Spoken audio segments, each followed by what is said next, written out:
প্রায় 10 মিনিটের মাথায় সে পৌঁছায়। এসে দেখে শেরিশের কোলের মাথায় শেরিশ চেঁচিয়ে চেঁচিয়ে বলে যাচ্ছে, আয়ান, আপনার কিচ্ছু হবে না, আমি কিচ্ছু হতে দিব না আপনার। শিহাব এক্ষুনি আসছে, আপনি আমাদের ছেড়ে যেতে পারেন না, আমি যেতে দিব না। শিহাব এমন অবস্থা দেখে অবাক হয়ে গেলে হঠাৎ আয়নের গুলি লাগানো সে কিছু ভেবে উঠতে পারছে না। সঙ্গে সঙ্গে সে শেরিশের কাছে গিয়ে আয়নকে ধরে তারা দুজনে মিলে গাড়িতে তুলল। শিহাব তাড়াতাড়ি গাড়ি চালিয়ে পাশে একটা হসপিটালে নিয়ে যায়। আয়ন পুরো সেন্সলেস হয়ে আছে। হসপিটালে গিয়ে তাকে তাড়াতাড়ি ইমার্জেন্সি ওটিতে নিয়ে যাওয়া হয় ইমার্জেন্সি অস্ত্রোপচারের জন্য। ততক্ষণে অন্ত, শিফা আর মিস জেমি আর মিসেস লিলিও চলে এসেছে। মূলত শিহাব শেরিশের অবস্থা দেখে অন্তকে জানায় যে তাদের সবাইকে নিয়ে আসতে, তাই অন্ত যতটা দ্রুত সম্ভব সবাইকে নিয়ে এসেছে। শেরিশের একপাশে মিসেস লিলি ও শিফা বসে আছে এবং মিস জেনি দাঁড়িয়ে আছে। তারা সকলে শেরিশকে সান্ত্বনা দিচ্ছে, কিন্তু কোনোভাবে শেরিশকে সামলানো যাচ্ছে না। মিস জেনি শেরিশকে বলল, এই অবস্থায় বেশি কান্না করো না, আয়ানের কিচ্ছু হবে না, তুমি নিজেকে সামলাও। তারপর মিস জেনি এক গ্লাস পানি শেরিশের দিকে এগিয়ে দিয়ে বলল, এই নাও, পানিটা খেয়ে নাও, আর এমনভাবে জোরে জোরে কান্না করো না, তোমার আর বাচ্চার পক্ষে ভালো হবে না। মিস জেনির এমন কথায় মিসেস লিলি এবং শিফা একে অপরের মুখের দিকে তাকালো। এই সময়ে তারা খুশি হবে কি করে কিছু ভেবে পাচ্ছে না। পরপর তারা সবাই মিলে শেহরিশকে বোঝানোর চেষ্টা করলো, কিন্তু অবশেষে তারা কোনোভাবেই শেহরিশকে বোঝাতে পারছে না। এদিকে অন্ত আর শিহাবও ভেবে পাচ্ছে না হঠাৎ করে আয়নের উপরে অ্যাটাক কিভাবে হলো। প্রায় 2 থেকে আড়াই ঘন্টা অস্ত্রোপচারের পর ডাক্তার বের হয়ে আসলো। শেহরিশ কাঁদতে কাঁদতে ঝিমিয়ে গিয়েছে, চোখে পানি শুকিয়ে গেছে। ডাক্তার বের হয়ে আসতে শেহরিশ দৌড়ে ডাক্তারের কাছে যায়। তার পেছন পেছন সবাই যায়। শেহরিশ ডাক্তারকে জিজ্ঞাসা করলো, ডাক্তার, আমার আয়নের কি অবস্থা? এখন ঠিক আছে তো? ও উনি ওনার কিছু হয়নি তো? কি হলো ডাক্তার, বলেন যে ওনার কিছু হয়নি, বলেন। শেহরিশ ডাক্তারকে বলারই সুযোগ দিচ্ছে না। শেহরিশ কান্না করতে করতে বলেই যাচ্ছে। এরই মাঝে ডাক্তার বলে উঠল, রিল্যাক্স মিসেস আয়ানা মির্জা, উনি আপাতত ডেঞ্জারাস মুক্ত আছে। গুলি ওনার বুকে লেগেছেন, কিন্তু সেটা বুক ভেদ করে বেশি ভিতরে যেতে পারেনি। সামান্য 1 ইঞ্চির জন্য উনি বেঁচে গেছেন, আর 1 ইঞ্চি গুলি ভেতরে গেলে ওনার হার্টে আঘাত লাগতো। উপরওয়ালার কাছে শুক্রিয়া আদায় করেন, আর একটু হলে ওনার বেঁচে থাকার সম্ভাবনা থাকতো না। আপনি প্লিজ শান্ত হন। ডাক্তার মুখ থেকে এমন কথা শুনে সবাই শুনে একটু স্বস্তির নিঃশ্বাস ফেলল। তৎক্ষণাৎ শেহরিশ বলে উঠল, আমি কি দেখা করতে পারি ওনার সাথে? ডাক্তার পরক্ষণে পরিষ্কারভাবে জানান, এই মুহূর্তে না, ওনাকে এখন ওটি থেকে আইসিইউতে শিফট করা হবে। তারপর আপনি ওনার সাথে দেখা করতে পারবেন। আর হ্যাঁ, ওনার এখনো জ্ঞান ফিরেনি। আমরা ঠিক বলতেও পারছি না ওনার কখন জ্ঞান ফিরবে। হয়তো কিছু সময় লাগতে পারে, মেবি 48 ঘন্টার মধ্যে ওনার জ্ঞান ফিরে আসবে। রাত 10:30। শেহরিশ এখন আয়ানের আইসিইউ রুমের বাইরে বসে আছে। কিছুক্ষণ আগেই আয়ানকে আইসিইউ রুমে শিফট করা হয়েছে। ডাক্তারের কথা মতো আয়ানকে আইসিইউ রুমে শিফট করার পর সবাই আইসিইউতে ঢুকে আয়ানকে দেখতে। আইসিইউতে ঢুকে সবাই আয়ানকে নিথর হয়ে শুয়ে আছে। এমন কিছুক্ষণ আগে অস্ত্রোপচারের দরুন বুকে তার ব্যান্ডেজ করা, মুখে অক্সিজেন আর মাস্ক পরিহিত, হাতে ক্যানেলা লাগানো, তাতে স্যালাইন চলছে। এমন শক্তপোক্ত দৃঢ় মেজাজি মানুষটার হঠাৎ এমনভাবে নুয়ে পড়া দেখে সেখানে উপস্থিত মিস জেনি, মিসেস লিলি, শিফা, অন্ত, শিহাব সবারই এক অজানা খারাপ লাগা কাজ করছে। মূলত তারা কোনোদিন আয়ানকে এমন অবস্থায় দেখেনি। যখনই দেখেছে এক শক্তপোক্ত তীব্র মেজাজি এবং দায়িত্বশীল আয়ানকে দেখেছে। শেহরিশ আইসিইউতে ঢুকতে নীরব দর্শকের ন্যায় একভাবে এক দৃষ্টিতে আয়ানের দিকে তাকিয়ে হঠাৎ ফুপিয়ে ফুপিয়ে জোরে জোরে কাঁদতে থাকে। আয়ানকে দেখে তার তখনকার স্মৃতি চোখের সামনে ভাসছে। তার সামনে কেমনভাবে আয়ান মাটিতে লুটিয়ে পড়লো, কেমনভাবে গুলি লাগলো, এত সব কিছু ভাবতে ভাবতেই কান্নারত অবস্থায় শিরিষ ছোট ছোট পায়ে এগিয়ে যায় আয়ানের কাছে। আয়ানকে এক পলক দেখে আয়ানের বুকে যে 5টায় গুলি লেগেছে আর অপর পাশে মাথা থেকে জোরে জোরে কাঁদতে লাগলো। হঠাৎ এমন পরিস্থিতি দেখে সকলে শিরিষকে থামাতে চাইলো। কেবিনের মধ্যে নার্স তড়িঘড়ি করে শিরিষকে আয়ানের বুকের উপর থেকে তুলতে লাগলো, কিন্তু শিরিষ নার্সের হাত ছটকা মেরে সরিয়ে দিয়ে জোরে জোরে চিৎকার করে কাঁদতে লাগলো। নার্স অবস্থা বেগতিক দেখে বাকিদের উদ্দেশ্যে বলল, আপনারা প্লিজ ওনাকে পেশেন্টের কাছে থেকে সরান। পেশেন্টের অবস্থা এমনি খুব একটা ভালো না, তার উপরে একটু আগে অস্ত্রোপচার হয়েছে, এমনভাবে ওনার বুকে আঘাত লাগবে। আর প্লিজ আপনারা ওনাকে নিয়ে বার হয়ে যান। নার্সের কথা কানে আসতে শিরিষ কান্নারত অবস্থায় চিৎকার করে বলল, না না না, আমি কোথাও যাব না। আমি এখানে থেকে কোথাও যাব না। মিসেস লিলি এবার শিরিষের পাশে এসে শিরিষকে এক হাত দিয়ে টেনে তুলতে তুলতে বলল, আচ্ছা, কোথাও যেতে হবে না, আপাতত আয়নের বুকের উপর থেকে ওঠো, কারণ আয়নের বুকের উপর প্রেশার ক্রিয়েট হচ্ছে, এতে আয়নের ক্ষতি হবে। তার উপরে আয়নের এখনও জ্ঞান ফিরেনি। মিসেস লিলির কথাটা শোনা মাত্রই শিরিষের স্মৃতিচারণ হলো যে সে কি করেছিল। সঙ্গে সঙ্গে আয়নের বুকের উপর থেকে উঠে দাঁড়ালো, ফুপিয়ে ফুপিয়ে বলতে লাগলো, ওনার কখন জ্ঞান ফিরবে মিষ্টিমা? ওনার কিছু হবে না তো? আমার বুকের মধ্যে কেমন হচ্ছে, ওনাকে উঠতে বলো না। শিরিষের এমন পাগলামি দেখে মিস জেনি এগিয়ে আসলেন এবং বললেন, আয়ানের কিচ্ছু হবে না। ডাক্তার তখন কি বলল শুনলে না? কিছুক্ষণের মধ্যে আয়ানের জ্ঞান ফিরে যাবে, ততক্ষণ চলো, তুমি কিছু খেয়ে নেবে, রাত হতে আসলো, তুমি কিচ্ছুই খাওনি ঠিক মতো। মিস জেনির কথায় শিরিষ ফোপাতে ফোপাতে বলল, না, আমি কোথাও যাব না, আমি এখানে থাকবো, আমি কিছু খাবো না, আমার খিদে নেই। শিরিষের এমন কথায় মিস জেনি বললেন, তা বললে তো হয় না, তুমি খেতে না চাইলে এখন অন্তত তোমার পেটে থাকা ছোট্ট মানুষটার জন্যও তো কিছু খেতে হবে। মিস জেনির কথাটা শোনা মাত্রই শিরিষের হাতে চলে যায় পেটে। রাত 11:45। আইসিইউ কেবিনের সামনে সকলে বসে আছে। কিছুক্ষণ আগে অন্ত সকলের জন্য খাবার নিয়ে আসে। সকলে শিরিষকে খাইয়ে নিজেরাও কিছু খেয়ে নেয়। রাত্রে যেহেতু আয়ানের কাছে সকলে থাকতে পারবে না, ডাক্তার নির্দেশ দিয়েছে যে কোনো একজনকে থাকতে, তাই শিহাব আজকে রাত্রে থাকবে সবাই মিলে ঠিক করলো। শিরিষ কোনো মতেই বাড়ি যাওয়ার জন্য রাজি হচ্ছিল না, কিন্তু সকালের বোঝানোর শেষমেশ সেও রাজি হলো। তার রেস্টের প্রয়োজনে মূলত তাদের সন্তানের জন্য। তাছাড়াও শিরিষ এর অবস্থাও খুব একটা ভালো না।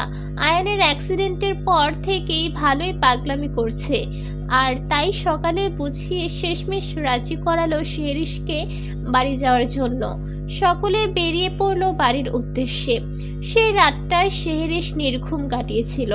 তার সাথে মিসেস লিলিও ছিল। সে ঘুমানোর চেষ্টা করলেও তাও চোখে ঘুম আসেনি। পরে ভোরের দিকে তাই চোখটা লেগে আসে। পরের দিন বিকালে সবাই শিরিষকে নিয়ে আসলো হসপিটালে। সকালবেলায় শিরিষ প্রচুর জোর করেছিল হসপিটালে আসবে বলে, কিন্তু মিস জেনি আর মিসেস লিলি শিফা সকলকে বোঝানোর জন্য যে সে আর কিছু বলতে পারেনি। সকাল থেকেই তার মনটা হাঁসফাঁস করছে আয়ানের একবার দেখার জন্য। সারা রাত শিহাব আয়ানের সাথে থাকায় সকালবেলা অন্ত হসপিটালে আসে এবং শিহাব চলে যায় বাড়ির উদ্দেশ্যে ফ্রেশ হতে। ডাক্তার সকালবেলা চেক আপের পর জানিয়েছে আয়ানের কিছুক্ষণের মধ্যেই জ্ঞান ফেরার সম্ভাবনা আছে। মূলত চেক আপে অনেকটা ইমপ্রুভ দেখা দিয়েছে। মাঝে মধ্যে আয়ানের হাত পা কিছুটা নড়েছে। বিকালে সকালে হসপিটালে এসে আয়ানকে এক পলক দেখিয়ে আইসিইউ থেকে বাইরে বের হয়ে যায়, কিন্তু শিরিষ আয়ানের পাশে ওর একটা হাত আঁকড়ে ধরে পাশের চেয়ারটায় টেনে বসে থাকে। সময়টা তখন সন্ধ্যা 6:15।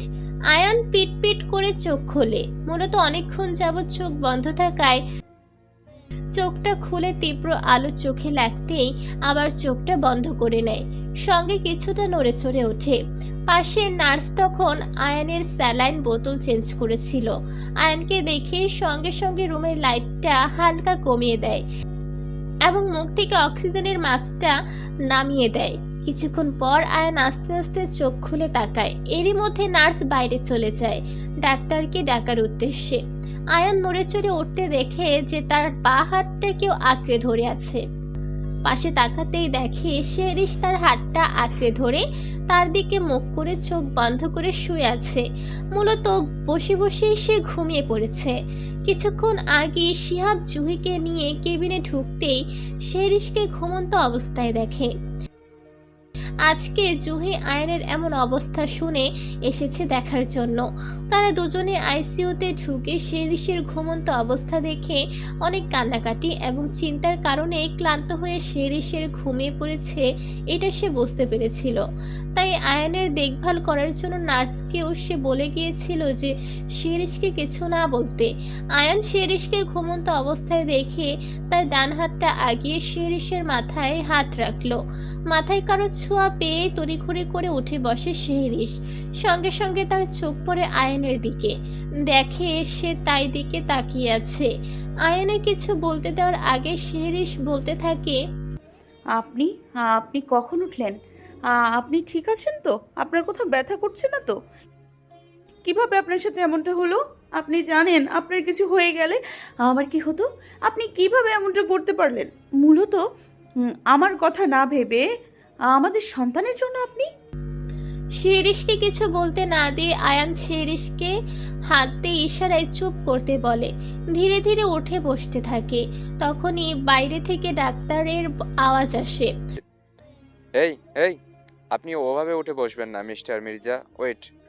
বলেই ডাক্তার তাড়াতাড়ি করে এসে আয়নের বেডটা ফোল্ড করে উঠিয়ে বসায়। পরপর শেরিশকে উদ্দেশ্য করে বলে, মিসেস মির্জা, আপনি একটু বাইরে যান প্লিজ। আমি মিস্টার মির্জার চেক আপটা করে নেই। ডাক্তারের কথা শুনে শেরিশ আয়নের দিকে এক পলক তাকিয়ে আইসিইউ থেকে বের হয়ে যায়। আয়ান শেরিশের দিকে তাকিয়ে মুচকি হাসে। কিছুক্ষণ পর ডাক্তার বের হয়ে আসে। ততক্ষণ সবাই জেনে গেছে যে আয়ানের জ্ঞান ফিরেছে। ডাক্তার সবাইকে উদ্দেশ্য করে বলে, এবার চিন্তার কোনো কারণ নেই। কিছুদিনের মধ্যেই মিস্টার মির্জা পুরোপুরি সুস্থ হয়ে উঠবেন। ওনার একটু রেস্টের দরকার। আর কিছুক্ষণের মধ্যে আমরা মিস্টার মির্জাকে নর্মাল কেবিনে শিফট করব। উনি এখন সম্পূর্ণ বিপদমুক্ত। কথাটা শুনে সবাই আলহামদুলিল্লাহ বলে ওঠে। কথাটা শুনে সবার যেন স্বস্তি হয়। ডাক্তার চলে যেতে নিলেই শেরিশ বলে ওঠে, ডক্টর, আমি কি এখন মিস্টার মির্জার সাথে দেখা করতে পারি? ডাক্তার মুচকি হেসে মাথা নাড়ল। সঙ্গে সঙ্গে শেরিশ আইসিইউতে ঢুকে পড়ল। আইসিইউতে ঢুকতে আয়ান আগের মতো অর্ধস্ব অবস্থাতেই আছে। পাশে নার্স আয়ানের স্যালাইন খুলে রাখছে। শেরিশ ধীরে ধীরে এগিয়ে গিয়ে আগের ন্যায় চেয়ারটা টেনে বসলো। আর চোখে নার্সের দিকে তাকাতেই নার্স স্যালাইনের প্যাকেটটা নিয়ে আইসিইউ থেকে প্রস্থান করলো। সঙ্গে সঙ্গে শেরিশ বিরক্ত হয়ে দাঁত খিঁচে আয়নের দিকে তাকিয়ে বলল, এই আপনার সাহস কি করে হয়? হ্যাঁ, এভাবে অজ্ঞান হয়ে পড়ে থাকার? আপনি জানেন আমার কত কষ্ট হচ্ছিল? আপনাকে তো আমি মেরে ফেলবো। শেরিশের এমন কথায় আয়ান বোকা বনে গেল। ভীত কণ্ঠে শোধালো, এতক্ষণ তো মৃত্যুর সাথেই লড়ছিলাম, সবে তো ঠিক হলাম, আর ঠিক হতে না হতেই এরই মধ্যে তুমি আবার আমাকে মেরে ফেলার হুমকি দিচ্ছ বউ। শেরিশ আয়ানের কথায় মুখ বাঁকালো। আয়ান আবার বলল, আমি তোমার ছেড়ে কোথাও যাচ্ছি না বউ। এখনও তো অনেক পথ চলা বাকি তোমার মধ্যে। আমাদের যে ছোট্ট সন্তানটা বেড়ে উঠছে তার সাথে এখনও অনেক দুনিয়া দেখা বাকি। তারপরে তো এমনভাবে আরও 2টা 3টা 4টা 5টা করে একটা ফুটবল টিম বানানো বাকি। কি পারবে তো সামলাতে বউ? শেষের বউ শব্দটা আয়ান বেশ টেনে টেনে বলল। আয়ানের এমন ঠোঁটকাটা কথা শুনে শেরিশের আয়ানের বুকে কিল মারতে শুরু করলো। অসভ্য, ঠোঁটকাটা, বেয়াদ্দপ, নির্লজ্জ কোথাকার! সঙ্গে সঙ্গে আয়ান শব্দ করে উঠল। শেরিশ বুঝে উঠতে পেরে হঠাৎ দাঁড়িয়ে আয়ানের বুকে হাত রেখে বলল, এই সরি, আমি বুঝতে পারিনি। আরে আরে, আপনার কোথায় লেগেছে? এই দেখি। আমি শেরিসের কথা বলার মাঝে আয়ান শব্দ করে হেসে উঠল। আয়ানের হাসি দেখে শেরিস চোখ ছোট ছোট করে সোজা হয়ে দাঁড়িয়ে আয়নার দিকে তাকায়। আয়ান এই সুযোগ শেরিসের হাতটা ধরে টেনে বেডে তার পাশে বসিয়ে বাঁ হাত দিয়ে কোমর জড়িয়ে গালে আলতো করে শব্দ করে চুমু খায়, বলে, অনেক ভালোবাসি বউ, চিন্তা নেই, এত সহজে ছেড়ে যাব না। তোমারে জ্বালিয়ে তারপর বিদায় নেব। আর এখনও ফুটবল টিম বানানো বাকি, সো নো টেনশন, চিল করে নাও এখন বউ। কেটে গেছে আরো 1 সপ্তাহ। আয়ান এখন অনেকটাই সুস্থ, হাঁটা চলা সবটাই করতে পারছে। ডাক্তার বলছে আজ বিকালে রিলিজ দেবে। হসপিটালে এই 1 সপ্তাহ এক সপ্তাহ এর মধ্যে রাতে অন্ত আর শিহাব এরাই ছিল শেরিসের প্রথমে জেদ ধরেছিল থাকবে বলে, কিন্তু তারা এমন অবস্থায় ডাক্তার রাত না জাগা এবং আরও নানা বিষয়ে খেয়াল রাখতে বলেছে। তাই পরিস্থিতির চাপে পড়ে সেও মানতে বাধ্য হয়েছে। কিন্তু প্রতিদিন মিস জেনি আর মিসেস লিলি আর শিফায়ের সাথে হসপিটালে আসা যাওয়া করত। আজ যেহেতু লিলি আর শিফায়ের সাথে হসপিটালে আসা যাওয়া করত, আর যেহেতু আয়ানকে রিলিজ দেবে, তাই সকাল থেকে শিহাব হসপিটালে আছে। শেরিস আর শিফা দুইজনে রেডি হয়ে বের হচ্ছে হসপিটালের উদ্দেশ্যে। মিসেস লিলি আর মিস জেনি বাড়িতে থাকবে। শেরিস আর শিফা দুইজনে আজ ট্যাক্সি নিয়ে হসপিটালে যাওয়ার উদ্দেশ্যে। শিহাব আসতে চেয়েছিল, কিন্তু শেরিস মানা করেছে। তাই তারা দুজনে ট্যাক্সি করে হসপিটালের উদ্দেশ্যে যাচ্ছে। মাঝ রাস্তায় হঠাৎ করে তাদের গাড়ির সাথে কারোর ধাক্কা লেগে যায়। টাল সামলাতে না পেরে শেরিস আর শিফা দুজনেই সামনের দিকে ঝুঁকে যায়। শেরিস ড্রাইভারের উদ্দেশ্যে করে বলে, কি হয়েছে? আসলে ম্যাম, হঠাৎ করে গাড়ির সামনে কে চলে আসায় ধাক্কা লেগে গিয়েছে। আপনি বসেন, আমি গিয়ে দেখছি। ড্রাইভার মুখে এমন একটা কথা শুনে বিরক্তি নিয়ে শেরিস ও বার হয়ে সাথে শিফা গাড়ি থেকে বার হয়ে দেখে তাদের গাড়ির সাথে অ্যাক্সিডেন্ট হওয়া ব্যক্তিটা আর কেউ না, আয়ানের যেদিন অ্যাক্সিডেন্ট হয়েছিল সেই দিন তাকে হেল্প করা বৃদ্ধা লোকটি। শেরিস দেখে লোকটি অজ্ঞান হয়ে পড়ে আছে। শেরিস তাড়াতাড়ি করে লোকটির পাশে বসে ড্রাইভারের উদ্দেশ্যে বলে, তাড়াতাড়ি এনাকে হসপিটালে নিয়ে যাওয়ার ব্যবস্থা করুন। শেরিসের কথা শুনে শিফা বলে, তুমি এনাকে চিনো ভাবি? শেরিস বলে, হ্যাঁ হ্যাঁ, সেদিন রাতে আয়নের গুলি লাগার পর ইনি আমাকে হেল্প করেছিলেন। তুমি প্লিজ আমাকে হেল্প করো। হ্যাঁ। শিফা কথাটা বলার সঙ্গে সঙ্গে পেছন দিক দিয়ে তার মাথায় কেউ খুব জোরে আঘাত করে। সঙ্গে সঙ্গে তার চোখ ঝাপসা হয়ে আসে। শিফা আর দাঁড়িয়ে থাকতে পারল না। এহেন কাণ্ডে শেরিস অবাক হয়ে যায়। উপরে তাকিয়ে দেখে ড্রাইভারটা হাতে লাঠি নিয়ে দাঁড়িয়ে আছে।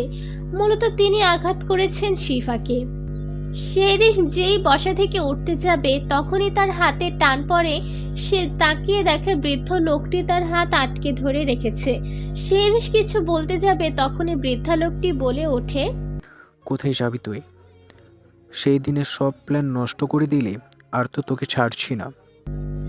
বৃদ্ধা লোকটির কথা শেষ হওয়ার আগে চারপাশ দিয়ে দেখে কতগুলো ছেলে বার হয়ে আসে। তাদেরকে উদ্দেশ্যে করে বৃদ্ধা লোকটি বলে, ধর মেয়েরে, শালা অনেক কষ্টে ধরেছে। কথাটা বলার সঙ্গে সঙ্গে ছেলেগুলো শেরিসের হাত পা বাঁধতে লাগলো। শেরিস জোরে জোরে হাত পা ছুটতে লাগলো। এই ছাড় তোরা আমাকে। কে কে কে আপনি? আর এইসব কি বলছেন? আমাকে কেন ধরবেন? আমাকে ধরার জন্য কি চেষ্টা করেছেন? কি হচ্ছে এসব? শেরিসের কথা শেষ হওয়ার সাথে সাথে বৃদ্ধ লোকটি উঠে দাঁড়াতে দাঁড়াতে জোর করে হাসতে লাগলো। বলল, তোর আদরের বর তোকে সব জানালো, কিন্তু আমি কি সেটাই জানতে ভুলে গিয়েছে? বাহ বাহ। শিফা আশেপাশে কি হচ্ছে কোনো রকম বুঝে শেরিসকে আটকাতে চাইলে বৃদ্ধা লোকটি ড্রাইভারের থেকে লাঠিটা নিয়ে আরও একবার শিফার মাথায় আঘাত করে সঙ্গে সঙ্গে লুটিয়ে পড়ে সে মাটিতে। এটা দেখে শেরিস খুব জোরে চিৎকার করে বলে, এই ছাড় বলছি, ভালো হবে না কিন্তু। তোরা কেউ ছাড় পাবি না, জানোয়ার, ছাড়।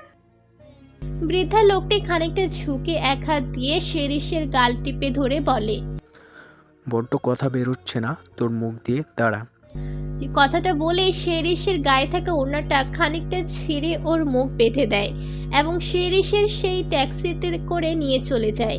এদিকে শিফা কোনো রকমে দূরে ছিটকে পার্সটা নিয়ে তার থেকে ফোন বের করে কল করে অন্ত কল ধরতেই প্লিজ তুমি যেখানেই থাকো এক্ষুনি চলে আসো। ওরা ওরা শেহরিশকে। পরের কথাগুলো আর বলতে পারল না, তার আগে পুনরায় মাটিতে লুটিয়ে পড়ল শিফা। শিফায়ের এমন কথা শুনে অন্ত জোরে জোরে বলল, কি কি কি হয়েছে? কোথায় আছো তুমি? কার কি হয়েছে? কার কি করেছে? শেহরিশের কে কি? অন্ত তখন আয়ানের কেবিনেই ছিল। তারা সকলে রেডি হচ্ছিল বাড়ি যাওয়ার উদ্দেশ্যে। হঠাৎ অন্তর এমন কথা শুনে আয়ানের বুঝতে বাকি রইল না কি হয়েছে, কারণ তার গুলি লাগার পর থেকেই তার মনে নানা রকম প্রশ্ন আসতেই থাকে। বুঝতেও পারলো যে কাজটা কার হতে পারে। সঙ্গে সঙ্গে আয়ান শিহাবকে বলল। শিহাব গাড়ি বের করো কুইক।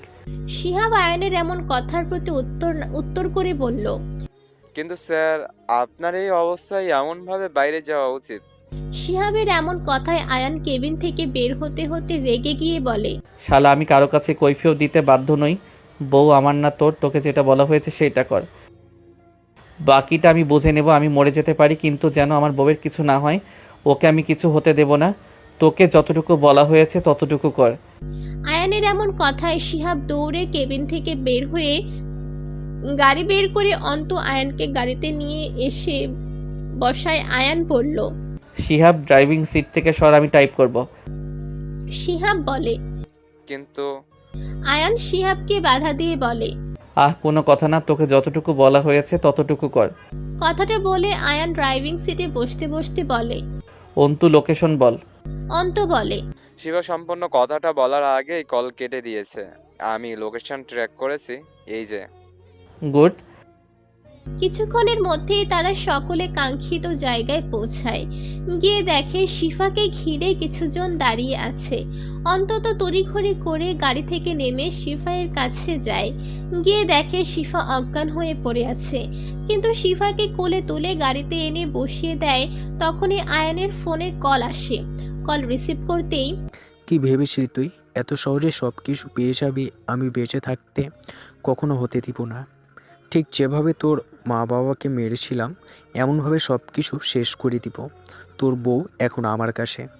কথাটা শুনে আয়ান হাত মুঠো করে দেয়। সঙ্গে সঙ্গে চোখ লাল হয়ে যায়, যেন মনে হবে চোখ দিয়ে রক্ত বেরোচ্ছে। আয়ান বলে, আমার বউয়ের গায়ে যদি একটা টোকা লাগে আমি বলে রেখে দিচ্ছি, আমার থেকে খারাপ কেউ হবে না। না, আমারও মন মানছে না যে তোর এত সুন্দর বউকে মেরে ফেলি। সেদিনই তোর বউকে মারতে চেয়েছিলাম, তারপরে তোকে কিন্তু দুর্ভাগ্যবশত তোর বউয়ের কপালে লাগা গুলিটা তুই খেলি বুকে। আহ, কি ভালোবাসা! তোর বাপ তো তোর মা এরকম ভালোবাসতো, কিন্তু কি জানিস, আমি না এই ভালোবাসা দেখতে পারি না। সেদিন তুই মরলে তো আমার সব প্ল্যানটাই নষ্ট হয়ে যেত। ওই জন্য তোকে বাঁচানোর জন্য ওই ভিড়ের মধ্যে আমি এগিয়ে গিয়েছিলাম। ভাগ্যের কি পরিহাস, তোর বউ আমারে ভালো মানুষ বলে বিশ্বাস করে নিল। তুই চিনলেও তোর বউ তো আমাকে চেনে না। ওর থেকে ভালো তোর বউকে না মেরে চল একটা খেলা খেলে। তোর কি লাগবে বল। আরে আরে থাম থাম, খেলা তোটা শোন। আমি একটা জায়গার লোকেশন এসএমএস করে দিচ্ছি। চুপচাপ যে টাইম বলবো সেই টাইমে সেখানে চলে আয়। সাথে আমার কিছু দলিলে সাইন করবে, আর তোর ব্যাংকে যা টাকা সে আমাকে ট্রান্সফার করবে। সঙ্গে সঙ্গে বউ তোর। তুই তোর রাস্তা, আমি আমার রাস্তা। ভবিষ্যতে কেউ কোনো দিন আর কাউকে মুখ দেখাবো না। বল রাজি? যদি রাজি হোস, তোর বউকে আমি সত্যি বলছি একটা ফুলের টোকা পর্যন্ত দেব না। আর হ্যাঁ, তুই একা আসবি, খবরদার কোনো পুলিশ বা কাউকে নিয়ে আসার হিম্মত করবি না। মনে রাখ, তোর বউ কিন্তু আমার কাছে। আগন্তুক ব্যক্তিদের কথা বলার মধ্যেই আয়ান চিল্লিয়ে বলে, গুলজার মাহমুদ, কাজটা কিন্তু ঠিক করছিস না একদম। আমি রাজি, কিন্তু খবরদার আমার বউয়ের গায়ে যেন একটা টোকা না লাগে। যদি কিছু হয় তাহলে তোর কি হাল হবে তুই নিজেও জানিস না। অপর পাশের গোলজার মাহমুদ চড়ে চড়ে হেসে উঠলেন, বললেন, তুই আমার কথা শুনলে আমি তোর বউকে কিচ্ছু করবো না। ওকে, ডিল ডান, সময় মতো চলে আসিস। কথাটা বলেই গুলজার মাহমুদ ফোন কেটে দেয়। হসপিটালের বেডে শুয়ে আছে শিফা। ডাক্তার জানিয়েছে মাথায় জোরে আঘাত লাগায় অজ্ঞান হয়ে গিয়েছে। এছাড়া সিটি স্ক্যান করে দেখা হয়েছে খারাপের কিছুই নেই। গুলজার মাহমুদ শেরিসের সামনে দাঁড়িয়ে আসেন। শেরিসকে একটা চেয়ারের সাথে বেঁধে রাখা হয়েছে। শেরিস অনেকক্ষণ ধরে ছোটার জন্য হাত পা চালাচ্ছে, কিন্তু কোনোভাবেই সে সফল হচ্ছে না। এক পর্যায়ে সে ক্লান্ত হয়ে যায়, কিন্তু এখন গুলজার মাহমুদকে সামনে রেখে আবার উত্তেজিত হয়ে আওয়াজ করতে থাকে। গুলজার মাহমুদ শেরিসের কাছে গিয়ে তার মুখের বাঁধন খুলে দেয়। সঙ্গে সঙ্গে শেরিস চিৎকার করে বলে, এই জানোয়ারের বাচ্চা, ছাড় আমাকে, ভালো হবে না কিন্তু, বলে দিচ্ছি, ছাড়। কথাটা বলেই সে চেয়ারের সাথে জোরে জোরে হাত পা নাড়াতে থাকে। এক পর্যায়ে চেয়ার সমেত মাটিতে পড়ে যায়। তা দেখে গুলজার মাহমুদ জোরে জোরে হাসতে থাকে। তার হাসির আওয়াজ এতটাই জোরে যেন চারিদিকে বাজছে। তিনি বললেন, চিন্তা নেই, তোরে কিছু করব না, কিন্তু একদম কিছু করব না তা বললে তো হয় না। একটু কষ্ট কর, তোর পর না আসা পর্যন্ত। কথাটা বলে তিনি নিচে বসে আবার শেরিসের মুখের বাঁধন আটকে দেয়। সেভাবেই মাটিতে পড়ে থাকলো শেরিস। রাত 10টা। আয়ান গুলজার মাহমুদের দেয়ালের লোকেশন অনুযায়ী এগিয়ে যাচ্ছে। যে লোকেশনটা তাকে দেওয়া হয়েছে সেটা সেই লোকেশনটার শহরের একদম বাইরের জঙ্গলের মধ্যে। কিছুক্ষণ পর গাড়ি এসে থামলো একটা ছোট্ট খামার বাড়িতে। আয়ান গাড়ি থেকে নেমে চারপাশটা ভালো করে লক্ষ্য করে। এগিয়ে যেতে থাকে। পরনে তার ধূসর রঙের টি শার্ট আর কালো ট্রাউজার। মাথার চুলগুলো এলোমেলো অবস্থাতে টকটকে লাল হয়ে আছে। হঠাৎ করে তার সামনে একটা ব্যক্তি এসে দাঁড়ালো। বলল, এদিকে আসুন, চেকিং করব। কোনো রকম অস্ত্র নিয়ে ঢোকার চেষ্টা করবেন না। আয়ান কিছু না বলে 2 হাত তুলে দিল। ব্যক্তিটি ভালো করে চেক করে নিল। তারপর ব্যক্তিটি ইশারা করতে বের হয়ে আসলো। গুলজার মাহমুদ আয়ান গম্ভীর কণ্ঠে হাত মুঠো করে বলল, শেরিস কোথায়? আরে আরে, দাঁড়া দাঁড়া, তোরা বউ ঠিক জায়গায় আসে, আগে আমাদের ডিলটা তো হতে দে। আয়ান আগের মতোই গম্ভীর কণ্ঠে বলল, দে। এই তো এবারে লাইনে এসেছিস। তোর বাপ যদি এই কাজটা করতো তাহলে আর এত লোকের প্রাণও যেত না, আর আজকে এই দিনটা দেখতেও হতো না। আরে তোর বউটা। কথাটা শোনা মাত্রই আয়ান প্রচন্ড রেগে যায়। তার মাথার শিরা উপশিরা ফুলে ওঠে। বলে, চুপচাপ পেপার ডে সাইন করে পেপার নিবি, আর আমার বউকে আমার দিবি, ঠিক যেমনভাবে ওকে নিয়ে গেছিলিস অমনভাবে। গুলজার মাহমুদ মুখ বাঁকিয়ে হাসলেন। তারপর হাতে থাকা পেপারগুলো আয়ানের দিকে এগিয়ে দিলেন। আয়ান নিঃশব্দে সাইন করে দিল। বলল, এবার আমার বউকে ফেরত দে। গুলজার মাহমুদ বললেন, উহ, এটা তো কথা হয়নি, এখনো বাকি আছে। তোর ব্যাংকে যা টাকা আসে এখনই আমার ব্যাংক অ্যাকাউন্টে ট্রান্সফার কর, ব্যাস, শেষ আমাদের দিন, আর কিছুই না। আয়ান একটা দীর্ঘ নিঃশ্বাস ফেললো। পকেটে থাকা ফোনটা বার করলো। বার করে নিঃশব্দে তার ব্যাংকের সব টাকাগুলো গুলজার মাহমুদের ব্যাংকে ট্রান্সফার করলো। গুলজার মাহমুদের ফোনে নোটিফিকেশন আসতে তিনি জোরে জোরে হেসে উঠলেন। বললেন, বাহ, আমিও ভেবে পাইনি তুই এত সহজে মেনে নিবি। যাই হোক, এখন তো সব কোম্পানি আমার নামে, হা হা হা হা হা। গুলজার মাহমুদ কিছুক্ষণ থামেন। তারপর আরো জোরে জোরে হেসে উঠে বলেন, শালা জানোয়ারের বাচ্চা জানোয়ার, এত সহজে আমাকে বিশ্বাস করে নিলি, হা হা হা। গুলজার মাহমুদ হাত দিয়ে কিছু একটা ইশারা করার সঙ্গে সঙ্গেই কটেজটা জ্বলে উঠল।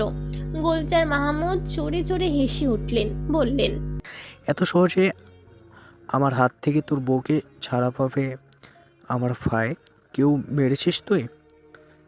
দেখ, পারলে তোর বউকে বাঁচিয়ে নে, আর না হলে দুজনেই চলে পুড়ে মর। কথাটা বলেই যেই না পালাতে যাবে, গুলজার মাহমুদ অমনি শিহাব সজোরে লাথি মারে গুলজার মাহমুদের পায়ের। সঙ্গে সঙ্গে গুলজার মাহমুদ বসে পড়ে। তখনই পাশ দিয়ে বেরিয়ে আসে পুলিশ। গুলজার মাহমুদ চিৎকার করে বলেন, তুই ঠিক করলি না, পস্তাবি কিন্তু খুব। গুলজার মাহমুদের এমন কথায় এবার আয়ান হেসে উঠে বলল, আগে নিজে তো বাঁচ, এদেশের সরকারি নিয়ম নিশ্চয়ই ভালো করে জানিস। আগে দেখ যে পুলিশের কাছে ধরা পড়েছি সেই জন্মে তোর স্যার হয় কি?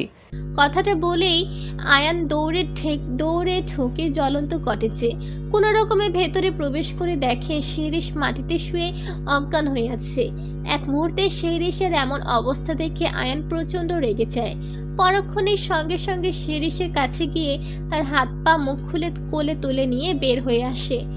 সময়টা গ্রীষ্মের শেষ, শীতের শুরু, হালকা হালকা ঠান্ডা আবহাওয়া। আব্বু ততন যাবে?